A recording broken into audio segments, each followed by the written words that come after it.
우리 예배 드리시는 분 함께 인사 나누죠. 옆에 있는 분들 축복합니다. 반갑습니다. 안녕하세요.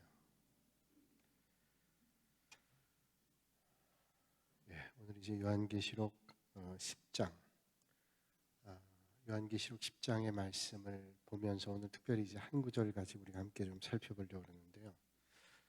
반모섬에 유배가 된 요한이 이제 환상을 보죠. 하나님께서 요한을 하늘로 데리고 가서 환상을 보게 하십니다. 불신자들에겐 심판이 임하지만 또 하나님의 백성들에겐 그 심판 가운데 하나님 은혜 베풀어 주시는데 일곱 인에 대한 재앙 보고 그 다음에 일곱 나팔에 대한 재앙을 지금 이제 보고 있는데 여섯 번째 나팔이 끝난 다음에 일곱 번째 나팔을 불기 전에 틈이 있습니다. 중간에 멈추죠. 물론 여섯 번째 인 다음에 일곱 번째 인 사이에도 틈이 있습니다. 근데 그보다 좀 더 긴 시간의 틈이 있습니다.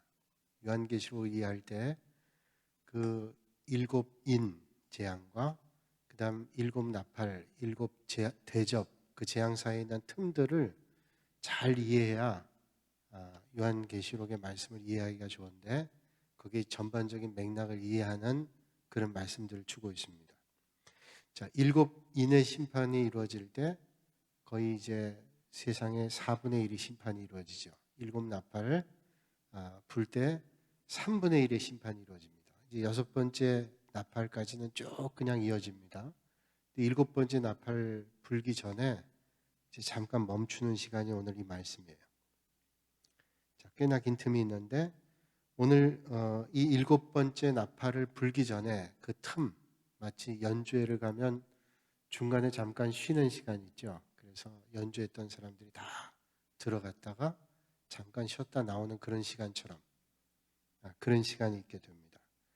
오늘 그 말씀이 이제 힘센 천사, 이 천사가 하늘에서 내려옵니다. 책을 든 천사인데 두루마리죠. 그 두루마리를 들고 내려오는데 그 형상은 오늘 나와 있는 말씀대로 아주 신비한 형상을 가지고 있습니다. 또 발도 육지에도 발을 대고 바닷물에도 발을 대고 그러고서 우레소리 같은 소리가 나는데 그 우레소리 같은 소리가 나는 거를 받아 적으려고 그러니까 적지 말라 그렇게 말씀합니다.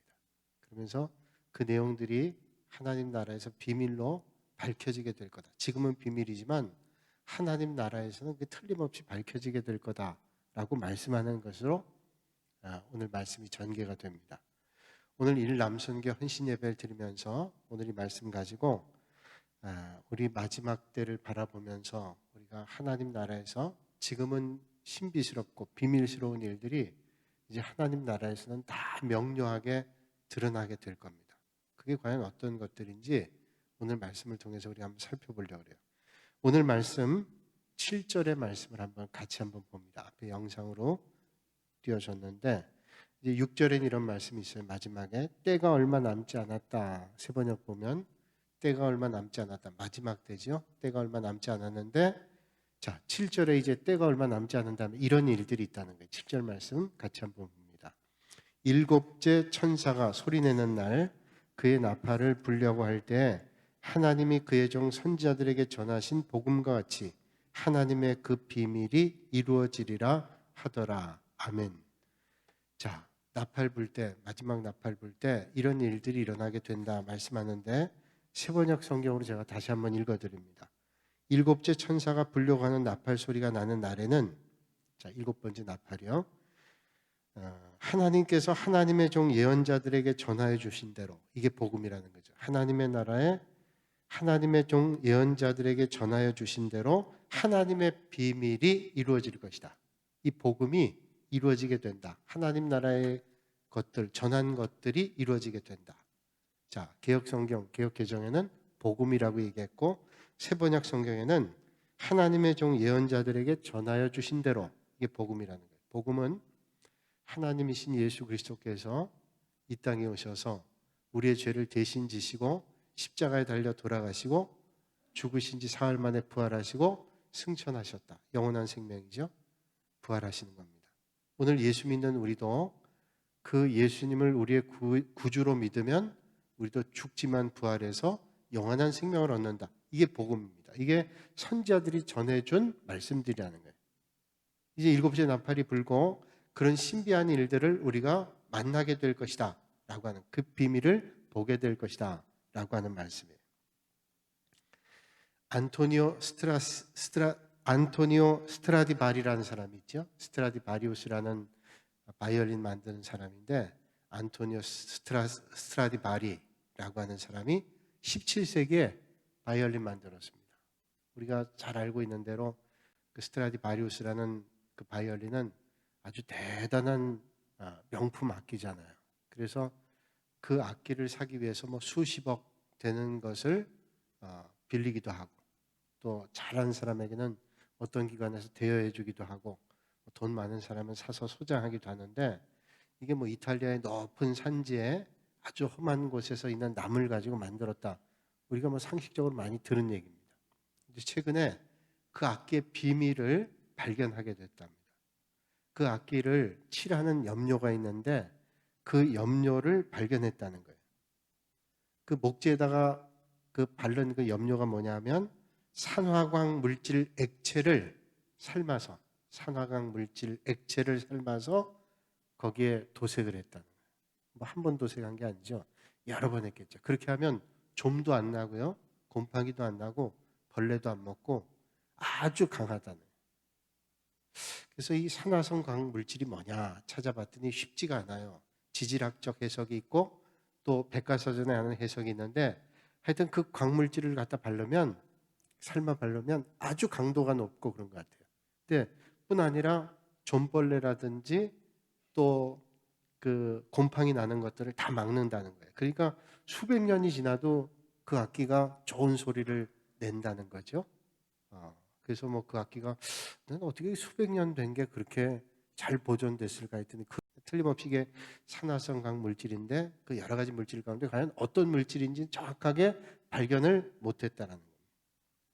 그러니까 세상의 비밀들이 세월이 가면서 풀리기도 하는데 다 풀리진 않죠. 우리가 세상에 있는 비밀들, 신비한 일들이 풀리는 것도 있지만 풀리지 않는 것도 있어요. 성경에 있는 신비한 일들이 우리는 말씀을 통해서 깨닫기도 하고 세월이 가면서 발견되기도 하지만 발견되지 않은 일들이 훨씬 더 많습니다. 그렇죠? 그렇죠? 얼마 전 텔레비전 보니까 그런 일이 있죠. 줄리안 어산지라고 하는 사람이 조직한 해킹 단체가 있습니다. 위키리크스라고 하는 해킹 단체인데, 이 사람들이 미국의 비밀들을 캐내가지고 해킹하는 거죠. 또는 그 비밀을 찾아내가지고 공개합니다. 뭐 이라크 문제, 얼마 전에 이라크 이란과의 관계 이 문제를 노출해가지고 이 사람을 잡아야 된다. 영국의 법정에 섰는데, 영국에 있을 때 미국에서 우리에게 보내라, 소환하라 그랬는데 안 보냈어요. 영국에서 안 보냈어요. 그래서 그거만 여러분 외신을 좀 기억하신다면 그런 일이 있을 거예요. 그래서 그 비밀을 노출해가지고 아주 국제 문제가 생기고 아주 난감한 문제를 만들 때도 있는데, 우리나라 비밀도 한번 그렇게 노출된 적이 있습니다. 그런 일들 한 사람이 있어요. 아나미머스라고 하는 그 단체에서는 옹호합니다. 그 정의로운 해킹이다 이렇게 옹호하게 돼요. 그래서 세상의 비밀들이 점점 드러나잖아요. 우리가 알지 못했던 비밀들이. 우리나라의 국가 자료 보존하는 대통령 기록물 같은 거 보관하는 데가 있잖아요. 제가 부산에서 목회할 때 보면 사직운동장 건너편 쪽에 아주 큰 그 공터가 있는데 산속에 그게 국가 기록물 보존하는 데였어요. 거기에 뭐 자료들이 많이 들어가는데 그 보존해 놓은. 근데 이게 유효기간이 있는데 유효기간이 지난 다음 세월이 간 다음에 하나씩 둘씩 그게 드러나잖아요. 아직 다 드러나지 않지만 비밀이 드러납니다. 지금도 국가는 국가대로 기밀이 있고요. 가정은 가정대로 비밀이 있고 개인은 개인대로 비밀이 있습니다. 자, 그러면 무슨 비밀이 있지? 궁금하죠. 국가의 비밀은 뭐 어디 어떤 중요한 시설이 있다든지 뭐 여러 가지 비밀이 있을 거예요. 국가 산업 어떤 국가 기밀 보호에는 그런 기관들이 있습니다. 뭐 석유를 어디에 보존해 두고 6개월 동안 쓸 수 있도록 숨겨둔 것도 있고 또 여러 가지 비밀들이 담겨져 있는 것이 있죠. 가정도 비밀이 있습니다. 어떤 비밀이 있어요? 당장 집에 들어갈 때도 비밀번호를 모르면 못 들어가요. 그러니까 요새 뭐 다 비밀번호로 된 집들이 많으니까 그 비밀번호도 있잖아요. 가정에 어떤 비밀번호. 개인도 마찬가지로 휴대폰 잠금 장치가 돼 있다든지 뭐 통장에 비밀번호가 있다든지 뭐 그런 겁니다. 가까운 사람에게 알려주죠. 가정의 비밀번호 또는 뭐 이런 사람들은 알려줍니다. 현관에 있는 비밀번호도 배달업체에 있는 사람들 보니까 비밀번호인데 다 뚫고 들어옵니다. 현관까지는 다 들어오죠. 그러나 하여튼 비밀은 비밀이죠. 아주 친밀한 사람과의 관계에서만 이 비밀이 노출되고 알게 되는 겁니다. 마찬가지로 성경 말씀을 보면 성경 말씀에 드러나 있는 것도 있지만 어떤 때는 하나님께서 의도적으로 비밀로 말씀해 주신 게 있어요. 그래서 말씀 보면 주님께서 비유가 아니면 말씀하지 않았다 그렇게 말씀하실 때도 있고, 또 어떤 때는 귀 있는 사람만 듣도록 말씀하실 때도 있고, 주님께서 어떤 때는 의도적으로 감추는 말씀들이 있는 것 같이 느껴지게 됩니다. 마태복음 13장 11절에 그래서 이렇게 말씀하고 있죠. 천국의 비밀을 아는 것이 너희에게는 허락되었으나 그들에게는 아니 되었나니. 자, 천국의 비밀을 우리에게는 허락이 됐는데 그들에게는 아니 됐다. 우리에게는 허락되고 그들에게 허락되지 않았다는 것은 믿음의 사람들에게는 하나님의 비밀이 허락됐지만 믿음이 없는 사람들에게는 하나님의 비밀이 허락되지 않았다는 거예요. 우리가 아마 다 이해하실 거예요. 하나님의 비밀이 우리가 허락됐다는 것은 믿음이라고 하는 키를 우리가 가지고 있기 때문에 하나님의 말씀을 믿음으로 그 하나님의 비밀을 우리는 알 수 있는데, 믿음이 없는 사람들은 믿음의 키가 없기 때문에 하나님의 말씀을 들어도 깨닫지 못하고 봐도 이해할 수가 없다라는 거죠. 천국에는 비밀이 있어요. 그 비밀이 있는데 믿음의 성도들에게는 알려진 겁니다. 우리에겐 공개되어 있어요. 그런데 믿음 밖에 있는 사람들은 이 비밀을 알 수 없다는 겁니다. 여러분, 군대 가면 비밀이 있습니다. 3급 비밀이 있고 2급 비밀이 있어요. 1급 비밀은 전 본 적이 없는데 2급 비밀, 3급 비밀은 전 많이 봤습니다. 1급 비밀은 본 적이 한 번도 없어요. 그런데 사단 내에 있을 때 2급 비밀, 3급 비밀 대비는 너무 많습니다. 물론 비밀은 낮에는 보지만 다 빌려갔다가 퇴근 전에는 다 합동 비밀 보관 창고에다가 넣어야 됩니다. 거기 보초가 총을 들고 지키고 있습니다. 근데 그 비밀을 볼 수 있는 사람이 있는데 비밀 취급 증서를 가지고 있는 사람, 허락된 사람들은 마음껏 볼 수 있습니다. 되필려다가. 그래서 그 비밀 취급 인가증이 있으면 그걸 가지고 볼 수가 있는 겁니다. 그래서 그 합동 보관 비밀 창고에 들어갈 때 그 비밀 취급 인가증을 가지고 보초에게 보여주고 허락된 서명을 확인해서 같이 들어가서 같이 키를 하나씩 가지고 있는 걸 가지고 열어서 함께 보게 되는 것이요. 자, 그 비밀번호가 있다든지 또는 고유번호나 요즘 같으면 지문이나 홍채 인식이나 얼굴 인식 등을 통해서 우리는 비밀 장소에 출입하거나 들어갈 수 있어요. 그런 의미에서 천국 비밀을 취급하고 천국 비밀을 알 수 있는 사람들은 믿음이라고 하는 것을 통해서 우리는 보고 듣고 깨달을 수 있다는 거예요. 믿음 밖에 있는 사람들은 똑같은 자리에서 들어도 이해할 수 없고 똑같은 것을 보고도 깨달을 수가 없다라는 겁니다. 그래서 마태복음 13장 35절에 말씀하죠. 이는 선지자를 통하여 말씀하신 바 내가 입을 열어 비유로 말하고 창세부터 감춘 것을 드러내리라 함을 이루려 하심이라. 그렇게 말씀합니다. 창세로부터 비밀을 복음으로 열게 하신다. 하나님의 말씀으로 열게 하신다. 그런 말씀이에요. 이제 마지막 때 오늘 7절 말씀 보니까 하나님께서 선자를 통해서 말씀해 주신 것을 이제는 마지막 때 그 비밀을 다 알게 해 주신다. 우리는 이제 그 비밀을 알게 될 사람들. 지금은 희미합니다. 지금은 믿음이라고 하는 키를 가지고 우린 보게 되지만 나중에 영원한 하나님 나라에선 그건 분명하게 목격할 거예요. 이게 이거였구나 하는 것을 목격하게 될 겁니다.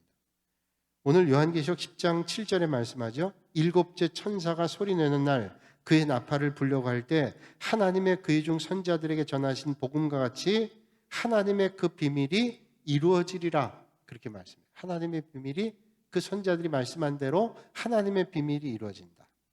오늘 이 비밀, 복음, 그 전하는 것은 바로 예수 그리스도가 구원자라는 사실을 전하는 비밀입니다. 예수 그리스도를 통한 구원의 사건은 이미 구약의 선자들을 통해서 많은 사람들이 전하고 있어요. 요즘 우리가 고난주간에 새벽기도에 말씀 보는데 예수님께서 이 땅에 오셔서 우리를 구원하신다고 하는 말씀이 이사야를 통해서, 예레미야를 통해서, 사가랴 선지자를 통해서, 여러 선지자를 통해서 하나님의 비밀이 옛날 구약 시대에도 하나님의 선지자들을 통해서 말씀해 주고 있었다는 거죠. 그 비밀의 말씀이 오늘도 우리 안에 전해지게 되는데, 이제 7번째 나팔을 불 때 그 하나님의 놀라운 비밀의 사건들을 우리는 열어서 볼 수 있다고 반모섬의 사도 요한을 통해서 하나님께서 말씀해 주고 있습니다. 우리가 그때까지는 믿음이란 길을 잘 가지고 믿음의 길을 걸어야 마지막 때 하나님 나라에서 그 신비한 일들을 열어 제쳐서 우리는 볼 수 있다는 거죠. 마태복음 23장 37절에 말씀합니다. 예루살렘아 예루살렘아 선지자들을 죽이고 내게 파상된 자들을 돌로 치는 자여. 자, 이게 무슨 말씀인가 하면 그런 하나님의 말씀을 전하는 선지자들을 죽였다라고 책망하는 거예요. 세상에 온 선지자들을, 하나님의 말씀을 전하는 선지자들을 죽였다라고 하는 것입니다. 선지자는 복음을 전하는 사람이고 하나님의 비밀을 전하는 사람이고 하나님의 말씀을 전달하는 사람들인데 이런 사람들을 죽인 사람들이 있어요. 그래서 오늘 주님께서 책망합니다. 하나님의 말씀을 잘 받으라는 말씀이죠. 하나님 말씀을 잘 받아들이지 않으면 안 된다는 거예요. 근데 오늘 우리에게 딜레마가 하나 있는데 하나님 말씀을 잘 받아야 되는데 하나님 말씀을 무조건 잘 받는 게 아니라 이게 하나님께로부터 온 선지자냐 하나님이 주시는 말씀이냐 이걸 분별할 줄 알아야 된다는 거예요. 여러분 요즘에 이단들이 많잖아요. 여기에 하나님이 있다. 여기에 예수님이 있다. 뭐 거짓 그리스도가 얼마나 많습니다. 또 마지막 때가 되면 거짓 선지자들이 많이 일어난다고 주님께서 예언하셨는데 아마도 예수님께서 재림하실 때까지 이런 일들이 계속 있을 거예요. 지금까지도 있었고 앞으로도 있을 겁니다. 그러니까 우리가 이 마지막 때를 살아갈 때 복음의 비밀을 깨닫고 이제 하나님 나라에서 그 신비한 비밀들을 발견할 때까지 믿음의 길을 잘 걷기 위해서는 영적으로 깨어있지 않으면 안 된다는 거예요. 영적으로 깨어서 분별력 가지고 하나님 말씀을 잘 알고 그러기 위해서 어떻게 해야 돼요? 하나님 말씀을 그냥 잘 알 수 있나요? 해보지 않고 배우지 않고 어떻게 하나님 말씀 잘 알아요? 누군가 어떤 일을 잘 할 수 있다면 그 잘하는 사람은 그 해본 겁니다. 실패도 하고 어려움도 겪고 공부도 하고 여러 날 동안 애를 써서 그 비법을 터득한 거예요. 얼마 전 텔레비전 보니까 군산에 짜장면집이 나왔는데 중국 음식점이죠. 거기 나왔는데 저는 그 집에 안 가본 것 같아요. 그런데 군산이라서 얼른 내가 집중해서 봤는데 그 집은 제가 한 번도 안 가본 것 같아요. 아마 여러분 가보신 분이 계실 것 같은데 뭐 볶은 짬뽕이 있고 그 집에 간짜장이 너무 맛있대요. 그래서 그 집이 어딘가 내가 거기 상월에도 어디 있으면 내가 보고서 한번 가봐야지 가만 봤는데 끝까지 못 봤어요. 끝까지 발견 못했어요. 근데 아마 지금 이쯤 얘기하면 그 집 아실 수 있을 거예요. 혹시 끝나고 알려주세요. 그 집 간짜장을 잘하고 볶음 짬뽕 잘하대. 근데 뭐 거기 버섯도 넣고 뭐 증탕을 해서 뭐 거기 육수를 만들어서 뭐 하는데 이분이 어떻게 그걸 했냐고 취재한 사람이 물어보니까 이거 제가요 개발한 겁니다. 그러더라고요. 개발한 거. 그 개발 그냥 했겠어요? 여러 방법을 시도해 봤겠죠. 시도하고 연구하고 실패하고 그러면서 만든. 이 사람들이 얼마나 많은지 이 집은 이게 너무 맛있다. 그런 얘기를 해요. 그러니까 오늘 우리가 영적으로 깨서 하나님의 말씀을 분별하고 알기 위해서는 어떻게 해야 됩니까? 하나님의 말씀을 잘 읽고 듣고 배우고 그러면서 하나님의 진리를 우리는 배워가도 믿음 가운데 살아가죠. 완벽하게 알 수는 없을 거예요. 그러나 우리가 하나님의 말씀을 배워가면서 그렇게 마지막 때 분별하면서 나아가지 않으면 안 된다. 그러니까 우리가 잘 모르면 교회 밖에서 뭔가 공부하는 것들에는 접근하면 안 됩니다. 왜냐하면 건강한 신앙단체는 교회 안에서 모이지 교회 밖에서 모일 일이 없어요. 제가 동북교회 먼저 왔을 때 많은 분들이 저를 만나자 그랬어요. 처음 부임했을 때. 그래서 어디 만납니까? 어디 가서 밥 먹자고. 밥 먹는 거에 괜찮죠? 근데 뭐 차 마시는 것도 괜찮아요. 근데 어떤 때는 목사님 좀 만나야 되겠는데 교회로 오십시오. 교회는 제가 가기 힘들고요. 교회 밖에서 어디 만납시다. 밥 먹자는 것도 차 마시는 것도 아니고 물론 차를 마시고 만나겠지. 근데 교회 밖에서 자꾸 만나자 그러면 그건 별로 불편한 얘기입니다. 교회 안에서 만나는, 교회 사무실에서 만나는데 불편하지 않은 게 그게 좋은 거지. 왜 교회 밖에서 자꾸 만나려고 그러나? 그래서 되도록 제가 피했어요. 그러니까 교회 밖에서 뭐 공부합시다, 뭘 배웁시다, 자꾸 이러면 이거 문제가 있는 거예요. 교회 안에서 하기가 어려운 거거든요. 그러니까 교회 밖에서 자꾸 뭘 공부하고 배우고 이러면 이단일 가능성이 상당히 많은 거예요. 그러니까 우리가 잘 분별 못 하잖아요. 그럼 피하는 게 제일 중요한 거죠. 그게 불편하면 목사님들에게 한번 물어봐서 이런 단체가 있는데 어떻게 하냐. 목사님들이 아는 것도 있지만 모르는 게 있잖아요. 그러면 우리가 총회에 있는 이단 사이비 자료들도 있고 이단 사이비에 대한 자료 책들도 있고 아무래도 신학 공부한 사람들이 훨씬 더 많이 하니까 알려드리고 좀 이상한데 이거 성경의 원리하고는 너무 벗어난 일인데 그걸 가르쳐 드릴 수 있는 거예요. 최근에요. 동성애 문제가 아주 심각하잖아요. 이제 뭐 강대상에서 잘못 얘기하면 동성애 반대하고 뭐 이러면 이제 앞으로 그런 게 입법되고 그러면요. 이제는 성경에 저촉되는 얘기들을 말하면서 그 안 된다라고 얘기해도 성경에 저촉되는 사회적 현상들을 안 된다라고 얘기해도 그것 때문에 누군가 고발하면 그게 걸린답니다. 그래서 이게 안 되는 얘기죠. 최근에 어떤 사건 보니까요. 자신을 레즈비언 동성애자라고 밝힌 서울대 여학생이 학생회장, 총회장이 됐어요. 이 총회장이 되면서 그가 걸었던 그 자기가 주도적으로 하겠다라고 하는 그 자기 말하자면 선거의 가장 중요한 핵심 키가 뭐였는가 하니 성소수자의 권리를 주장한다. 자기도 마찬가지 그런 사람이니까. 그리고 학내에서 전도를 금지한다. 학교에서 전도 못하게 한다. 그리고 뭐 후생복지 뭐 이런 여러 가지들을 주장하는데 동성애 오고하는 거죠. 전도를 금한다. 왜? 전도하는 사람들, 예수 믿는 사람들이 성소수자들 권리를 인정하지 않고 이런 사람들을 반대하니까. 요즘에 신학교도 보면요. 신학대학 안에도 그거 아주 철저하게 합니다. 근데 신학대학도 문교부에 속해 들어가 있기 때문에 그거에 대해서 아주 예민해요.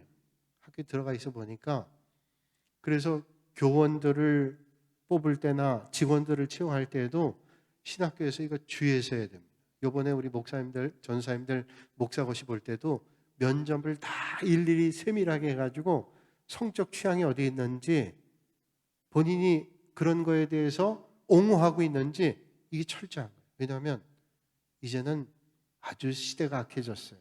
그래서 하나님의 말씀에 어긋나는 일들을 하면서 이 성소수자나 어떤 사람들을 옹호해야 된다, 두둔해야 된다 이렇게 하고 나온단 말이죠. 여러분, 동성애가 하나님의 말씀 봐도 이게 복음적이지 않다는 걸 우리가 알지만 지금 시대가 이렇게 가니까 자기도 모르는 사이에 하나님의 말씀을 믿고 하나님을 따른다라고 하면서도 그거에 대해서 아무 말도 못할 때가 많단 말이에요. 그리고 마치 그것이 의식이 있는 것 마냥 그것이 만약에 어려운 사람들을 돕는 것인 마냥 그렇게 생각하고 말한다는 거죠. 여러분 그런 취향을 가지고 있는 사람 안타깝죠. 어떻게 그렇게 될까 안쓰러운 마음을 갖게 되지만 그거에 대해서 우리는 옹호할 수는 없다라는 겁니다. 자, 마지막 때 하나님의 비밀의 말씀을 우리가 잘 깨닫고 마지막 때를 준비해야 된다.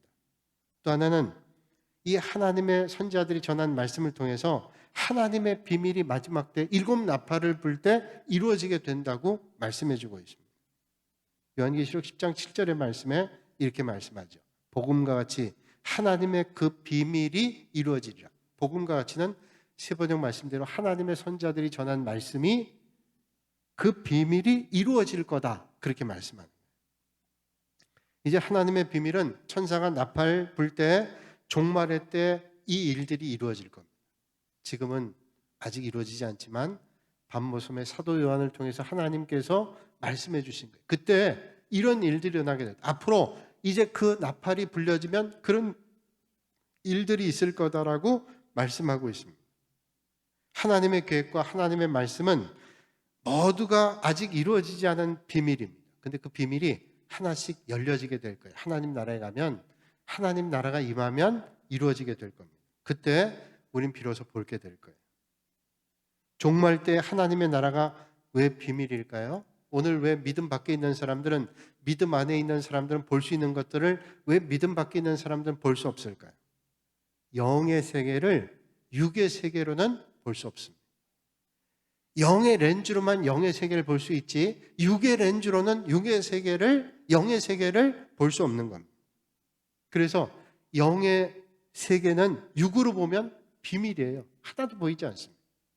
그런데 영의 세계는 영의 눈을 가지고 보면은 보인다. 아마 그건 충분히 여러분들 이해되실 거예요. 육의 눈 가지고 영을 본다? 못 봅니다. 영의 세계는 영의 눈을 가지고 영을 볼 수 있다는 거예요. 여러분, 성경에 말씀하고 있죠. 예수님께서 유대인들에게 말씀하죠. 이 성전을 헐라, 내가 사흘 동안 다시 짓겠다. 주님 말씀하셨어요. 예루살렘 성전 보고 이 성전을 헐라고 내가 사흘 만에 다시 짓겠다고. 유대인들이 깜짝 놀랐습니다. 아니, 이 성전이 46년 동안 지은 성전인데 이거를 헐고 사흘 만에 짓겠다고? 육의 눈으로는 도저히 안 되는데 영의 눈으로 볼 때는 가능한 거예요. 주님은 가능한 거예요. 그 말은 뭘 얘기한 걸까요? 예수님께서 십자가에 달려 돌아가시지만 사흘 만에 부활하실 것을 말씀해 주는 거예요. 육의 눈으로는 예루살렘 성전밖에 생각 못해요. 예수님께서 참 성전이신 예수님께서 죽으신 다음에 사흘 만에 부활하신다는 것을 말씀하는 영적 세계를 모르기 때문에. 예수님께서 아브라함은 나의 때를 볼 것을 즐거워했다, 성경에 말씀해요.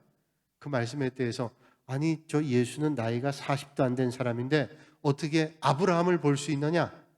말도 안 된다는 거예요.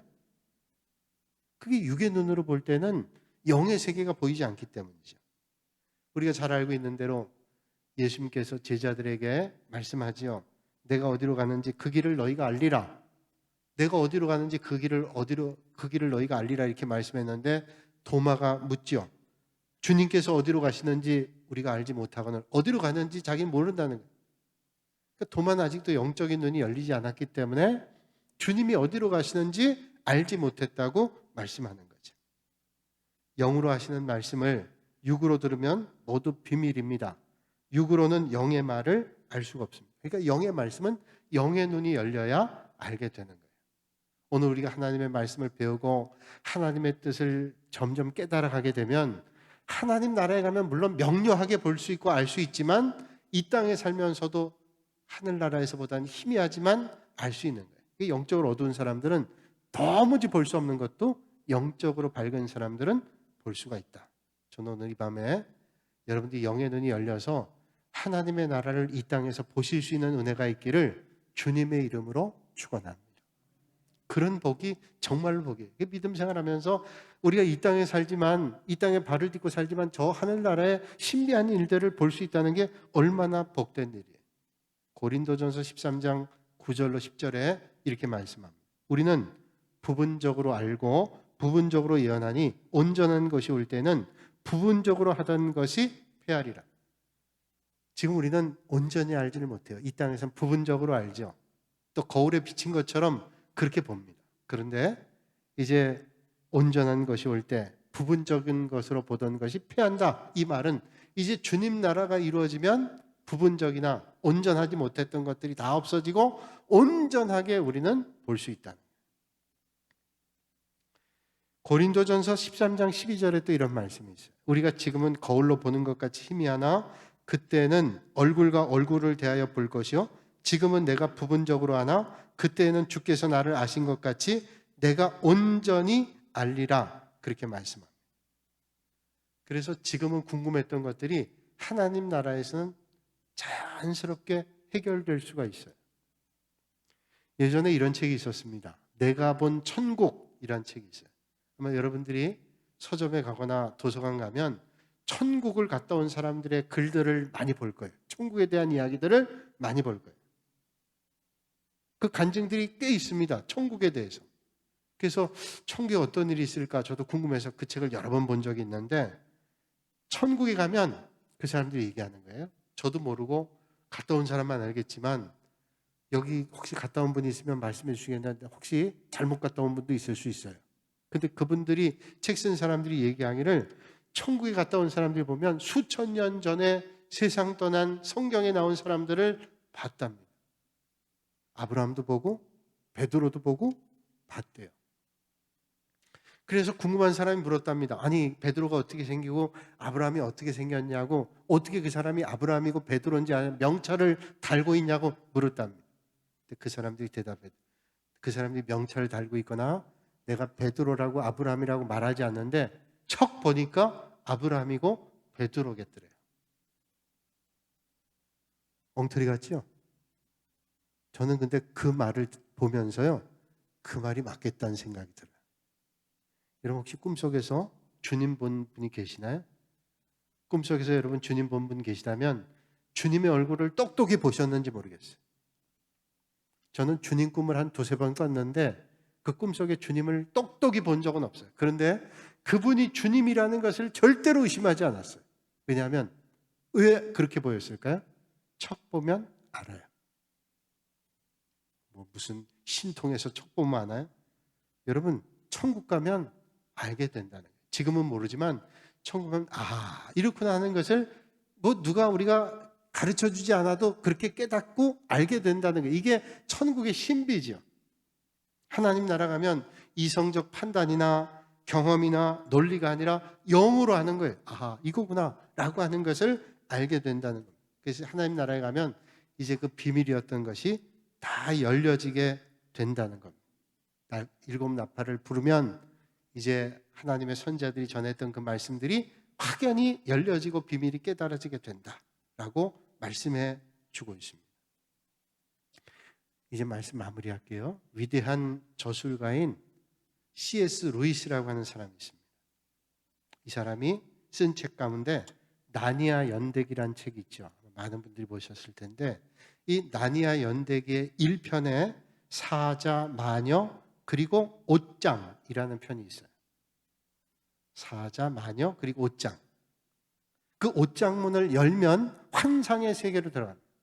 그래서 옷장을 열고 환상의 세계에 들어갔는데 이 환상의 세계를 아마도 이 C.S. 루이스는 천국이라고 표현한 것 같아요. 하나님 나라의 문을 여는 거예요.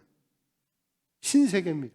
전혀 경험하지 않은 그런 세계에 들어갑니다. 이 문이 비밀이 열려지는 열쇠를 열게 하는 그런 문이에요. 그 옷장문을 통해서 환상의 세계에서 만난 마녀를 사자 아슬란이 물리칩니다. 아슬란. 그 마녀를 사자 아슬란이 물리쳐요. 그 아슬란이 누구냐? 예수 그리스도라는. 선은 결국 악을 물리치고 비밀을 풀고 죽어요. 그런데 나중에 다시 부활합니다. 그러니까 딱 예수님이죠. 그 마녀를, 악을 이제 주님께서 물리친다. 그래서 현대 자동차에 아슬란이라는 자동차가 있었어요. 요즘에 안 나오는데 옛날에 나왔는데 그 아슬란 자동차를 보면 이 마녀를 물리친 그 자동차구나 생각을 했는데 그렇게 그 비밀의 열쇠들이 거기에 열려지게 된다. 이제 하나님 나라에 가면 우리가 거울로 보듯 하고 부분적으로 보던 것들이 이제 7번째 나팔이 열려지면 우리가 환하게 보게 될 거예요. 그때까지 우리는 영적으로 깨서 하나님의 말씀을 붙잡고 믿음의 길을 잘 걸어야 된다. 저희 둘째가 어릴 때 유치원 다닐 때예요. 교회에서 성경 말씀을 배웠던 것 같아요. 저에게 와서 묻는 거예요. 하나님은 도대체 왜 선악과를 만들어가지고 왜 그 선악과를 먹게 했냐는 거예요. 차라리 하나님께서 선악과를 안 만들면 먹을 이유도 없고 그러면 죄 들을 이유도 없는데 왜 그거를 만들어서 먹게 하냐고 목사인 저한테 따지는 거예요. 아니, 내가 만들었어요? 근데 그 말을 들어보니까 틀린 말은 아니에요. 왜 하나님께서 선악과를 그 동산 중앙에 만들어가지고 변두리에 그늘에다 만들어 놓고 안 보이게 만들지 그걸 만들어가지고 그러니까 주일학교 가서 그 말씀 듣고 도저히 이게 납득이 안 돼요. 하나님이 왜 그걸 만들어가지고 그걸 따먹어서 죄에 빠지게 하고 에덴 동산에 결국 쫓겨나게 하고 왜 그렇게 만들었냐? 라고 묻는 거예요. 궁금한 일이죠. 저는 목회를 하면서도 믿음 생활하면서도 목사가 됐는데도 궁금한 게 너무 많습니다. 전 하나님 나라에 가서 물어볼 게 너무 많아요. 적어놓고 있어요 지금. 하나님 나라에 가서 직접 물어볼 거.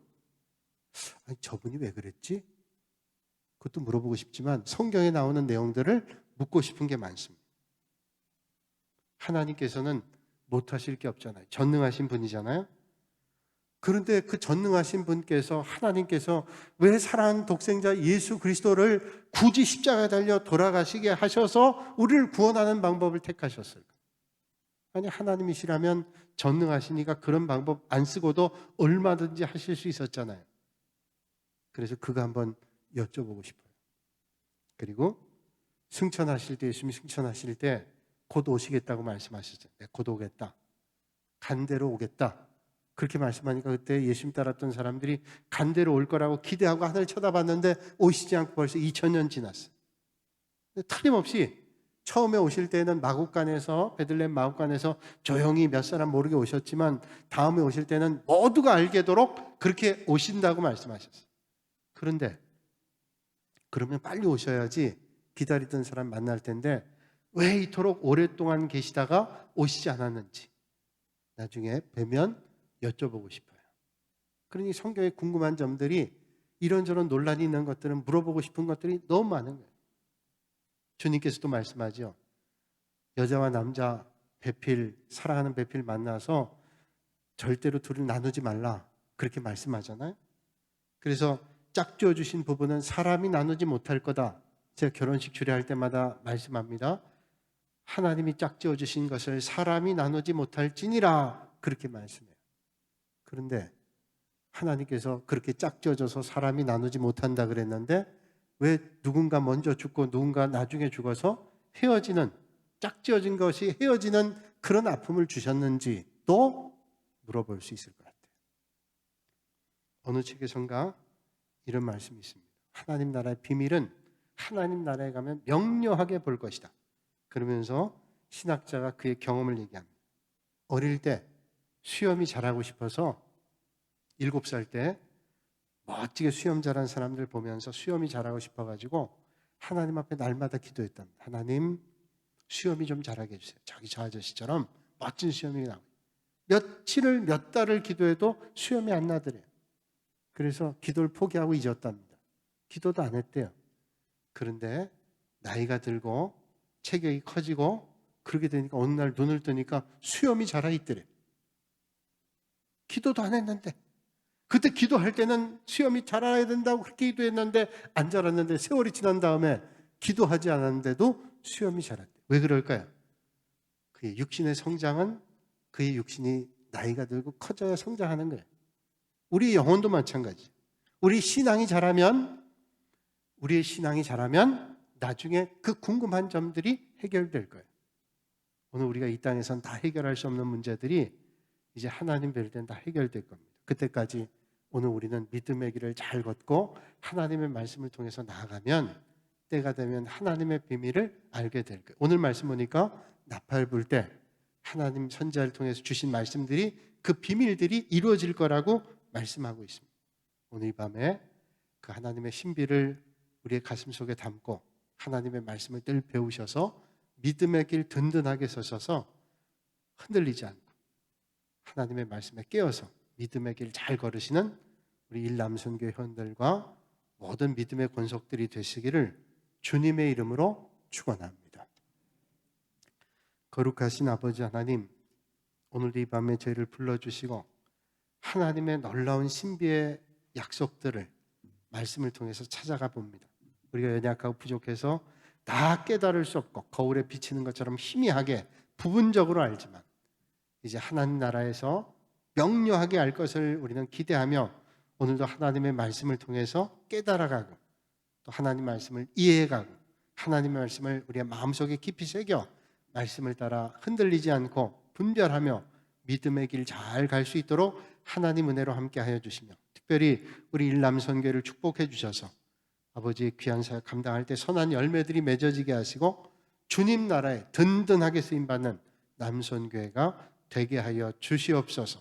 예수님의 이름으로 기도하옵나이다. 아멘.